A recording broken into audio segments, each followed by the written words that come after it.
Okay, so first things first, I didn't actually say that this is a straight line graph, but it is a straight line graph. And the way that I know it's a straight line graph is because this equation is linear. What does that mean? It means the maximum power of the x is 1. Okay, there's no, you've got x to the power of 1, so x. If there was x to the power of 2, it would not be a linear graph, or x to the power of 3, x cubed, and so on. So this is a linear graph, so it's a straight line. That's the first thing. The next thing we want to know is which one is, when you say the y value, I think what you mean to say is the intercept, the y-intercept. This 4 is the y-intercept. And there is a way to know and see that it's the y-intercept. Let me just turn off smart drawing. There's a way to see that it's y-intercept, and that is, well, first of all, the y-intercept is where it crosses the y-axis, right? So exactly, but why do I mean, it's all very well remembering that that's the y-intercept, but it's better to understand why. If at the y-intercept, the value for x would be 0. Everywhere down this vertical line, x is 0, isn't it? I could use a laser pointer there. Let me pick my laser pointer. I think I don't know where the laser pointer is. Never mind. Maybe I don't have one. So everywhere down the y-axis, x is 0. Well, looking at the equation, what is the value for y when x is 0? Well, it's going to be 3 times 0 plus 4. So the value for y when x is 0 is 4. So that's how I know that it must go through 4, right? So that's that. Okay. Now the gradient is this one here. So that's the gradient. And how do we calculate the gradient? The gradient is always equal to the change in y. So change in, that's a little triangle, Greek letter delta. The change in y over the change in x. Yes. Well, I see what you mean. On the graph, you draw a triangle. That's right. Yes. So change in y over change in x, and that must equal to 3. So that means whenever y goes up by 3, x will go up by 1. Okay.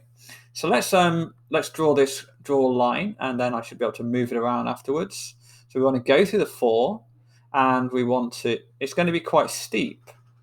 Also, we can see it's going to be steep because if the numbers basically. If the gradient is 1, it'll go like a diagonal, just a regular diagonal line of 45 degrees. If it increases above 1, then it becomes steep. So it's going to be so steep. I'm going. Oh no, not like that. I want to move it. So let's see. Yeah. I just want to move this one. Let's see. Oh dear. So that is the correct line because there's the y-intercept. And how do I know the gradient is 4? Well, basically, if I carry on drawing the numbers, then that would be, say, -1. I'm, at a rough guess, that would be -2, -3, -4, and so on. So the change in so looking at a triangle like this one here, that is not a steady hand, is it?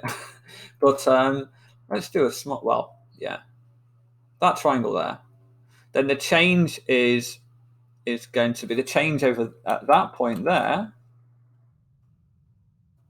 is, so delta x is equal to 1 because the difference is 1, and over here the change in y is 4. No.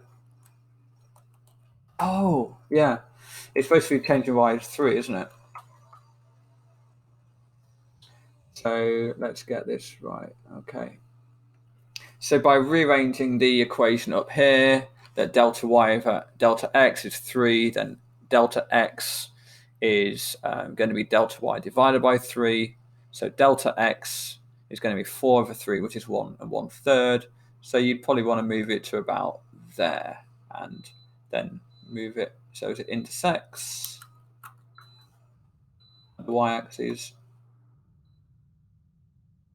Yeah. So it's around about there, I guess. Anyway, now there is a really cool app that you can use. Is this making sense at the moment? Is this making sense? Finish off this video first. So by rearranging the equation, you can work out what the change in x is going to be, and then you'd be able to plot the graph. Now, normally they won't. I mean, this is slightly harder. It's slightly harder to actually go from the equation to the graph than from the graph to the equation, but that's how you would do it. And there's no reason why they wouldn't necessarily ask you that.